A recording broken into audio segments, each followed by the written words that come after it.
नाज़रीन, breaking news हिते अवां सां शेयर कंदासीं। वज़ीर आज़म इमरान ख़ान जी सदारत हेठि वफ़ाक़ी काबीना जो इजलास थियो।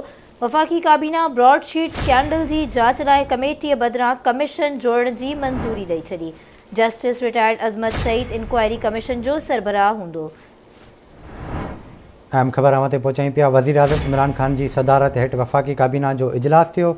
वफ़ाक़ी काबीना ब्रॉडशीट स्कैंडल जी जाच लाइ कमेटी बदिरां कमीशन जोड़ण जी मंज़ूरी ॾेई छॾी आहे।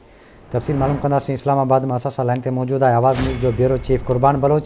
जी कुर्बान, काबीना बाबति छा अपडेट्स आहिनि, आगाह कजो। जी, वज़ीर आज़म इमरान ख़ान की सदारत में वफ़ाक़ी काबीना जे इजलास अॼु अहम फ़ैसिला कया आहिनि।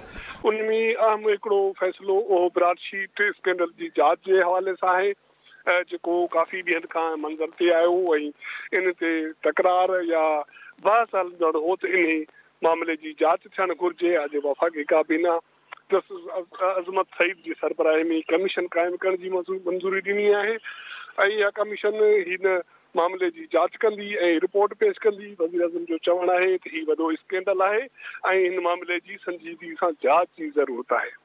वफ़ाक़ी काबीना उन सां गॾोगॾु मुल्क जी सियासी सूरत हाल ते गौर कयो आहे, कणिक ऐं खंड जी इम्पोर्ट जी मंज़ूरी ॾिनी आहे ऐं अहिड़े नमूने सां ॿिया अहम फ़ैसिला उन्हनि जी मंज़ूरी ॾिनी आहे, जिन जो बाज़ाब्ता ऐलान शबली फराज़ पंहिंजी प्रेस कॉन्फ्रेंस में कंदो। जी, वॾी महिरबानी अपडेट करण लाइ।